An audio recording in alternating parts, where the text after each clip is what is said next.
അപ്പോൾ അങ്ങനെയൊരു നിലപാട് പറഞ്ഞപ്പോൾ അതിനെ ഞങ്ങൾ ഉത്തമ വിശ്വാസത്തിലെടുക്കുക ചെയ്തു. ഇപ്പോൾ ബജറ്റിൻ്റെ അവതരണത്തിന് ശേഷം സഭാ സമ്മേളനത്തിൻ്റെ രണ്ടാം പാദത്തിലാണ് മദ്യക്കമ്പനിക്കുള്ള നികുതി ഇളവിന് സാധൂകരണം നൽകാൻ വളരെ തിടുക്കപ്പെട്ട് ധനകാര്യ ബിൽ അജണ്ടയിൽ തിരികെ കയറ്റുന്നത്. സഭാ നടപടികളോട് നല്ല രീതിയിൽ സഹകരിക്കുക, പരമാവധി സഹകരിക്കുക, ആ സമീപനമായിരുന്നു പ്രതിപക്ഷം സ്വീകരിച്ചത്. പക്ഷേ സഭയിൽ കണ്ട കാര്യം നിരന്തരം ഒന്നല്ല ഒന്നിനു പുറകെ ഒന്നായി സഭയെ തെറ്റിദ്ധരിപ്പിക്കുക, തെറ്റായ കാര്യങ്ങൾ സഭയിൽ അവതരിപ്പിക്കുക, ആ രീതിയിൽ സർക്കാർ മുന്നോട്ട് പോകുന്നതാണ് കാണാൻ കഴിഞ്ഞത്. അത് ഏറ്റവും കൂടുതൽ പ്രകടമായ ദിവസമാണ് സഭ അവസാനിച്ച ദിവസം. ഇവിടെ ക്രമരഹിതമായും പാർലമെൻ്ററി നടപടികൾക്ക് വിരുദ്ധമായും ധനകാര്യ ബിൽ ധൃതി പിടിച്ച് പാസ്സാക്കാനുള്ള ശ്രമമാണ് നടന്നിട്ടുള്ളത്. നമ്മുടെ നിയമസഭാ കലണ്ടറിൻ്റെ കാര്യം നേരത്തെ ഞാൻ പറഞ്ഞു. കാര്യോപദേശ സമിതി അംഗീകരിച്ച സമയക്രമത്തിലും ആദ്യഘട്ടത്തിൽ ഇതുമായി ബന്ധപ്പെട്ട് സമയം അനുവദിക്കുന്നില്ല. അപ്പോൾ തികച്ചും നിക്ഷിപ്ത താല്പര്യത്തിൻ്റെ അടിസ്ഥാനത്തിലാണ് യാതൊരു മുന്നറിയിപ്പുമില്ലാതെ സഭാ നടപടികൾ ധനകാര്യ ബിൽ അവസാന ഘട്ടത്തിൽ അജണ്ടയിൽ ഉൾപ്പെടുത്തിക്കൊണ്ട് നീക്കാൻ തീരുമാനിക്കുന്നു. ഒരു തരത്തിലുള്ള ഒളിച്ചു കടത്തലാണ് ഉണ്ടായത്. AGST നിയമത്തിൽ ഭേദഗതി വരുത്തിക്കൊണ്ട് ചില മദ്യക്കമ്പനികളെ സഹായിക്കുക, ഇതായിരുന്നു ഇതിൻ്റെ പിന്നിലുള്ള ഗൂഢലക്ഷ്യം. ഇതിനെയാണ് ക്രോം പ്രശ്നത്തിലൂടെ പ്രതിപക്ഷം എതിർത്തത്.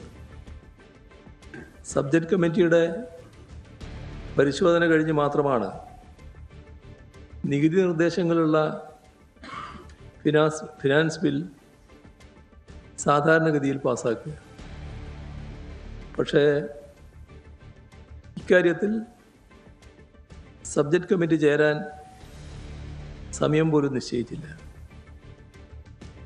സഭാ സമ്മേളനം ഇത്തരമൊരു നികുതി നിർദ്ദേശത്തോടെയുള്ള ഫൈനാൻസ് ബില്ലാവുമ്പോൾ അതനുസരിച്ച് പുനഃക്രമീകരിക്കാൻ തയ്യാറാകണം. അതിനും സർക്കാർ തയ്യാറായില്ല. ഒരു കാണാൻ കഴിയുന്ന കാര്യം, ഇത്തരമൊരു ബില്ല് പാസ്സാക്കാൻ അനാവശ്യമായ ധൃതിയും വാശിയും സർക്കാരിൻ്റെ ഭാഗത്തുണ്ടാവുകയും ഇവിടെ വ്യക്തമാകുന്ന കാര്യം, മുഖ്യമന്ത്രി തന്നെയാണ് ഇക്കാര്യത്തിൽ നിർബന്ധ ബുദ്ധി കാണിച്ചത്. വലിയ കടുംപിടുത്തമാണ് ഈ കാര്യത്തിലുണ്ടായത്. ഏത് മാർഗത്തിലൂടെയും ഈ പറയുന്ന മദ്യക്കമ്പനികൾക്ക് നികുതി ഇളവ് നൽകണമെന്ന വാശിയാണ് അദ്ദേഹത്തിനുണ്ടായത്. ഇവിടെ ഈ ഇളവോടുകൂടി, നികുതി ഇളവോടുകൂടി വരാൻ പോകുന്ന കാര്യം സമൂഹത്തിലാകെ വൻതോതിലുള്ള മദ്യവ്യാപനം ഉണ്ടാകുമെന്നതാണ്. വില കുറഞ്ഞ രീതിയിൽ മദ്യം ലഭ്യമാകുന്ന നിലയാണുണ്ടാവുക. ഇവിടെ നേരത്തെ വ്യക്തമാക്കിയിരുന്നൊരു കാര്യം,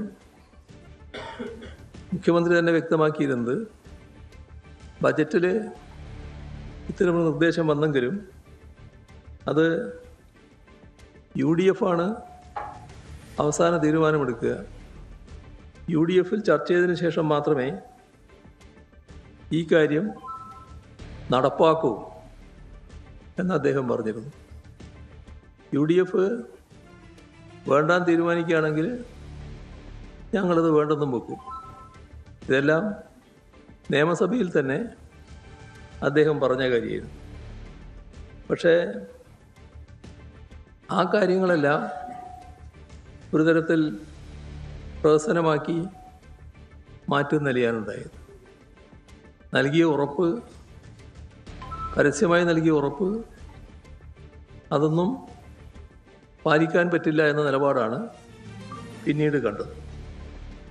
ഇവിടെ ഓർക്കേണ്ട കാര്യം, ഇതേ രീതിയിൽ ധനകാര്യ ബിൽ പാസ്സാക്കി കഴിഞ്ഞാൽ പിന്നെ UDF ചർച്ചയ്ക്ക് എന്ത് പ്രസക്തിയുള്ളത്? ഇത് നിയമസഭ അംഗീകരിച്ച് കഴിഞ്ഞിരിക്കുകയാണല്ലോ. അപ്പോൾ ഇവിടെ കാണേണ്ട ഒരു കാര്യം, ഇത്തരമൊരു കാര്യത്തിൽ സാധാരണ നിലക്ക് ഏതൊരു സർക്കാരും സ്വീകരിക്കുന്ന ഇന്നത്തെ കാലത്തെ ചില നടപടിക്രമങ്ങളുണ്ട്. അത് ഒന്ന്, മന്ത്രിസഭയെ അറിയാമെന്നുള്ളതാണ്.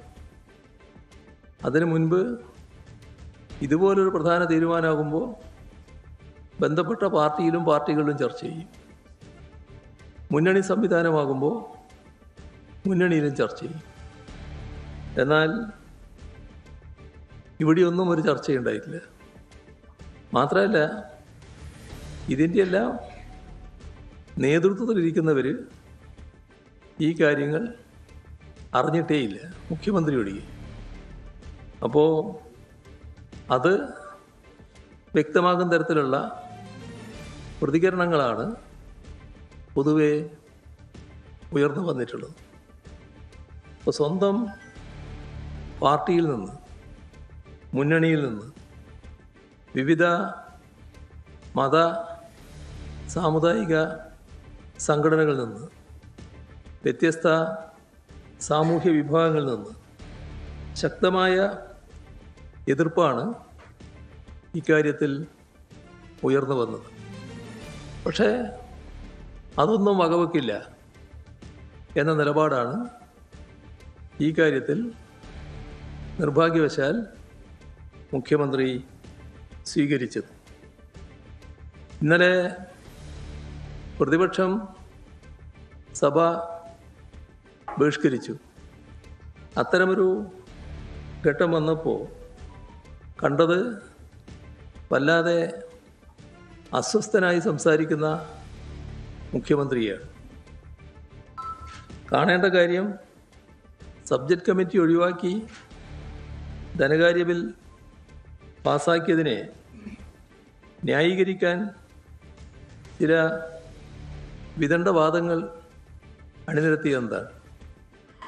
അതിലൊന്ന്, തൊട്ടു മുൻപത്തെ ബജറ്റിൽ പ്രതിപക്ഷ നേതാവ് പിണറായി വിജയനാണ് മാധ്യമങ്ങൾ